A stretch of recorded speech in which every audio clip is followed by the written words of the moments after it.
नमस्कार साथियों, आज मैं आपके समक्ष फिर से पुनः उपस्थित हूँ एक नए सवाल के साथ, एक नए वीडियो के साथ, एक नए जोश के साथ। अब देखते हैं सवाल यहाँ कि कल जो पिछले वीडियो में इसी से संबंधित एक सवाल हमने लगाया था बिल्कुल, और उसकी प्रैक्टिस के लिए एक सवाल और लगाते हैं यहाँ पर।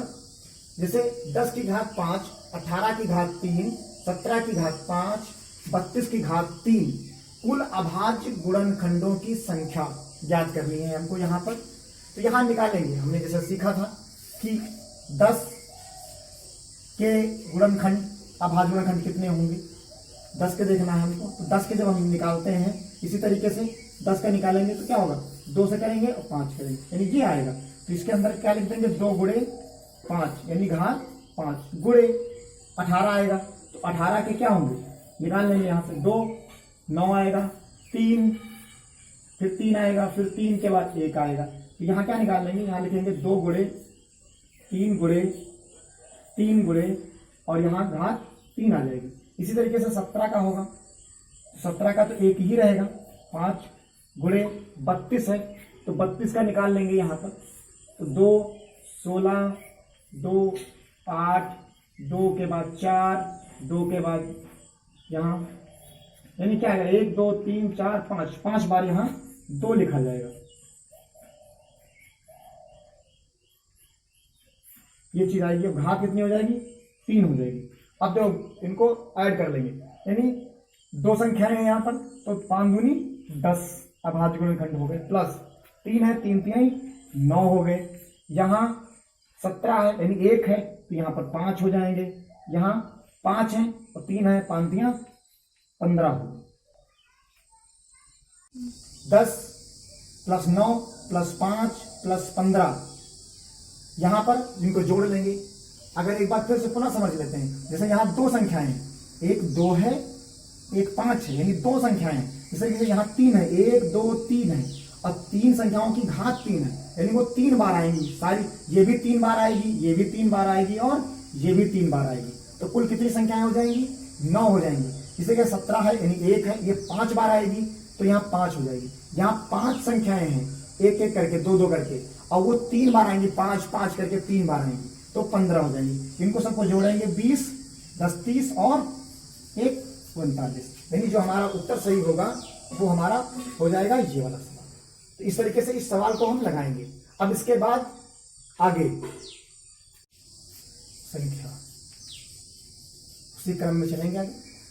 संयुक्त संख्या को हम जो है भाज्य संख्या भी कह सकते हैं, यानी हम इसको भाज्य संख्या भी कहते हैं। संयुक्त संख्या भाज्य संख्या हमारी आएगी।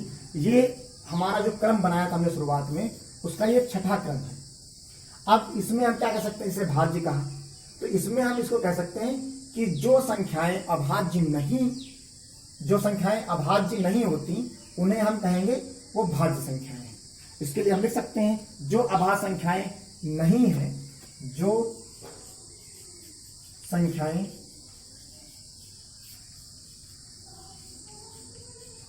अभाज्य नहीं होती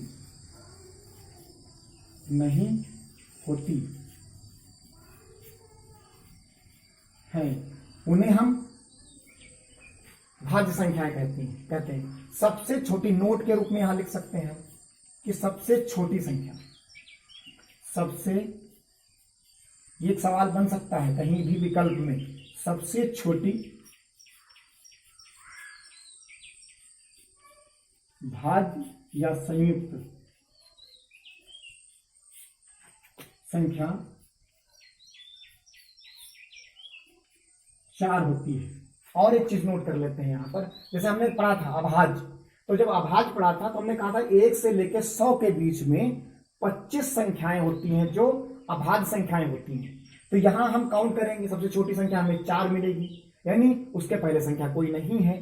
तो यहां अगर हम देखें कि जो 1 से 100 तक के बीच में मिलेंगी हमें, 1 से 100 के बीच की जो संख्याएं होंगी, तक की संख्याएं जो होंगी, तक लिख लो यहां, तो वो हमारे पास जो आएंगी वो 24 संख्याएं आएंगी, यानी जो सबसे छोटी भाज्य संख्या 4 हो जाएगी और जो संयुक्त संख्याएं कुल आएंगी 1 से लेकर 100 तक के बीच में, वो 24 संख्याएं होंगी। किस तरीके से हम इसको नोट कर सकते हैं, ये नोट कर लीजिए। फिर आगे आते हैं, इसमें जो हम पढ़ते हैं इसका अगला पार्ट, 7वां पार्ट है, 7वां नंबर का सह अभाज्य संख्याएं, यानी इसको हम को प्राइम फैक्टर भी कहते हैं। और ये सह अभाज्य संख्याएं हैं।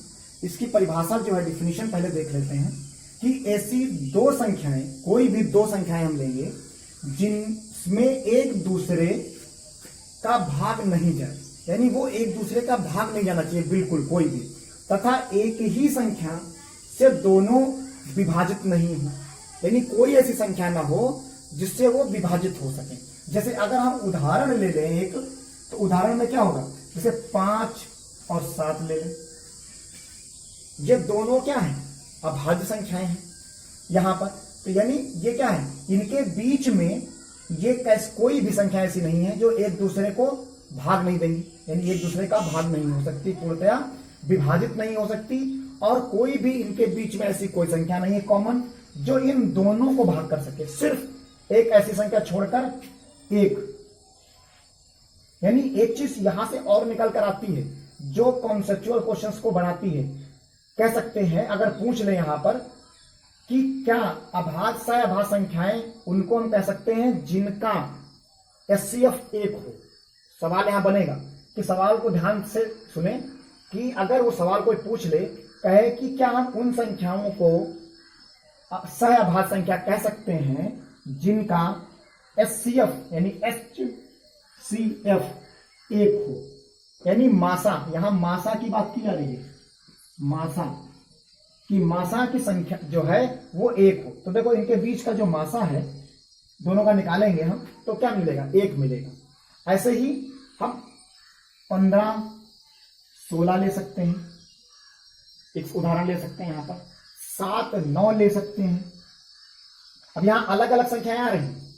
अब देखो यहां से एक तो हमारा पॉइंट बनता है कि उसका एचसीएफ 1 हो, और भी एक चीजें बना सकते हैं इसकी, जैसे ये देखो क्या है, दोनों अभाज्य संख्याएं हैं, तो हम ये कह सकते हैं कि दोनों अभाज्य संख्याएं सदैव सह अभाज्य संख्याएं भी होंगी। एक दूसरा पॉइंट ये बन सकता है। ये क्या कह सकते हैं, देखो यहां पर ये संख्या जो हमारे पास है वो है अभाज्य संख्या, ये है हमारे पास अभाज्य संख्या, और ये है हमारे पास यहां संयुक्त संख्या, ये हमारे पास संयुक्त संख्या कहलाती है, यानी ये संयुक्त संख्या हो गई, ये हमारे पास अभाज्य संख्या हो गई। इसी तरीके से ये 15 है और ये 16 है, यहां 15 संयुक्त संख्या और ये 16 भी संयुक्त संख्या, यानी हम ये भी कह सकते हैं कि दोनों संयुक्त संख्याएं भी हैं और एक संयुक्त एक अभाज्य, दोनों हो सकती हैं, और दोनों अभाज्य संख्याएं भी सह अभाज्य हो सकती हैं। तो इनको हम एक नोट के माध्यम से लिख लेते हैं, सदैव सह अभाज्य होती हैं। इनके लिए हमने उदाहरण लिया था, यानी 2 अभाज्य संख्याएं, तो 2 अभाज्य संख्या हमने उदाहरण में क्या लिया था, 5 और 1, 7। यह भी उदाहरण में समझा था कि ये दोनों की दोनों संख्याएं क्या हैं, जो है अभाज्य संख्याएं, यानी दोनों की दोनों संख्याएं जो हमारी क्या हो जाएंगी, ये सह अभाज्य होंगी। जैसे अगला पॉइंट है, सह अभाज्य संख्याएं होने के लिए दोनों संख्याओं का अभाज्य संख्या होना आवश्यक नहीं है। जैसे उदाहरण के लिए 7 और 9 ले लें एग्जाम्पल के रूप में। देखो यहां दोनों जरूरी नहीं है कि वो अभाज्य संख्याएं ही हों।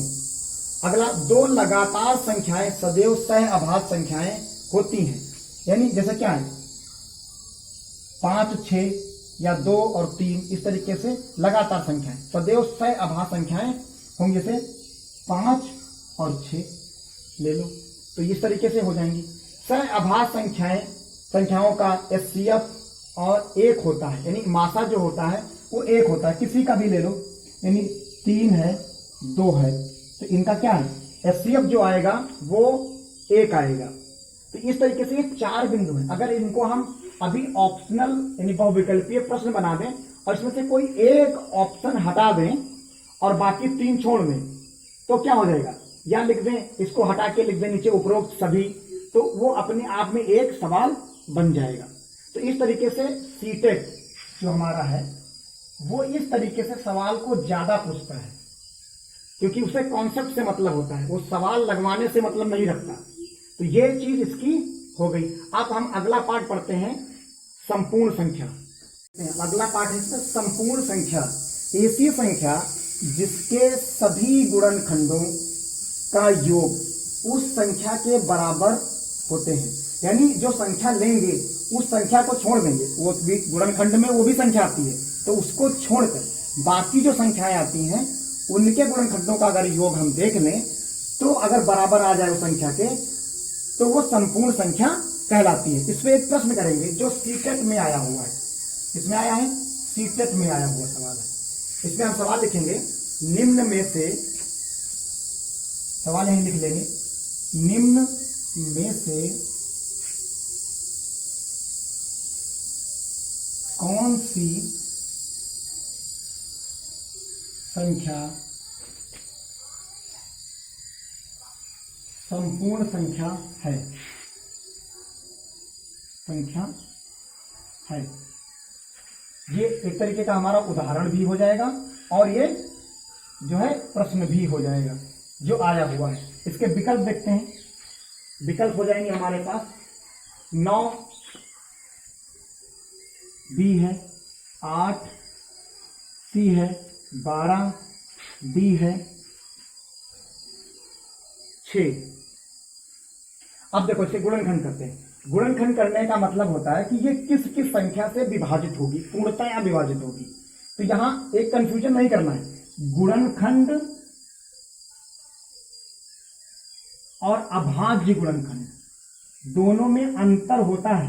अभाज्य गुणनखंड दोनों में अंतर होता है। अभाज्य गुणनखंड वो होते हैं जिसमें सिर्फ अभाज्य संख्याएं आए, और गुणनखंड में अभाज्य भी होंगी और अभाज्य के अलावा भी होंगी। जैसे 9 के हम अगर गुणनखंड करते हैं तो 9 में के जो गुणनखंड आएंगे वो 1 आएगा, 3 आएगा और एक 9 होगा। अब देखो 9 का अगर अभाज्य गुणनखंड हम पूछें तो सिर्फ और सिर्फ ये होगा, यानी 3 होगी। और अगर हम गुणनखंड की बात करें तो ये तीनों अंक होंगे, ये अंतर है। तो देखो उसने कहा है कि जो परिभाषा हमारी है, ऐसी संख्याएं जिसके सभी गुणनखंडों का योग उस संख्या के बराबर होते हैं, यानी संख्या को छोड़कर, यानी संख्या को छोड़कर, यानी इसको नहीं लेंगे, यानी इन दोनों को जोड़े तो 9 के बराबर आ जाए। तो देखो 3 और प्लस 1 यानी 4, यानी ये नहीं हो सकता। अगला विकल्प, तो इसमें क्या आएगा, 2 1 लिखेंगे, ही 2 लिखेंगे, फिर 4 आएगा और फिर 4 के बाद सीधे 8 आएगा। तो इन तीनों को जोड़ते हैं, नहीं पहुंचेगा, 7 के बराबर आएगा, यानी ये भी नहीं होगा। 12 है तो 12 में 1 आएगा, 2 आएगा, 3 आएगा, 4 आएगा, 6 आएगा और उसके बाद स्वयं 12 आएगा। तो इसको तो लेना नहीं है हमें, बचती है ये 6 4 10 और इनको जोड़ेंगे तो 15 16 हो जा रहा है, यानी ज्यादा हो जा रहा है, यानी ये भी विकल्प नहीं। 6 वाले में आ जाओ, 1 2 3 और स्वयं 6, तो इसको तो कंसीडर नहीं करना होता है, यानी ये जोड़ो, तो इनका जो जोड़ आएगा वो इस संख्या के बराबर आएगा। तो इस तरीके से ये संख्या क्या हो जाएगी, हमारी संपूर्ण संख्या हो जाएगी। इसी तरीके से एक सवाल अगर और लगाना चाहें तो वो आप सभी लोग अपने लगा सकते हैं, उसका उत्तर हम कल बताएंगे। उसमें से आप ले लीजिए ऑप्शन 18, ए ऑप्शन है हमारे पास 18 है, बी ऑप्शन है हमारे पास 24 और सी ऑप्शन है हमारे पास 28। सी है ऑप्शन हमारे पास 28 और डी ऑप्शन है हमारे पास 32। ये है, ये आपका होमवर्क रहेगा। इस सवाल को इसी सवाल को मानकर लगाना है और विधि हमें यही इस्तेमाल करनी है इसमें। तो ये हमारा होमवर्क है। इस सवाल को कल हम डिस्कस करेंगे और जितने लोग इस वीडियो को देखकर अगर ये सवाल लगा लेते हैं तो उसका उत्तर कमेंट बॉक्स में जरूर लिखें, जिससे हमको पता चल जाएगा कि कितने लोगों ने इसको लगाया है। तो कमेंट बॉक्स में इसको मेंशन करें कि इसका उत्तर कौन सा है, A B C part D part में से, और इस सवाल को जरूर लगाएं। और नहीं तो कल हम नेक्स्ट वीडियो में इसको डिस्कस करेंगे।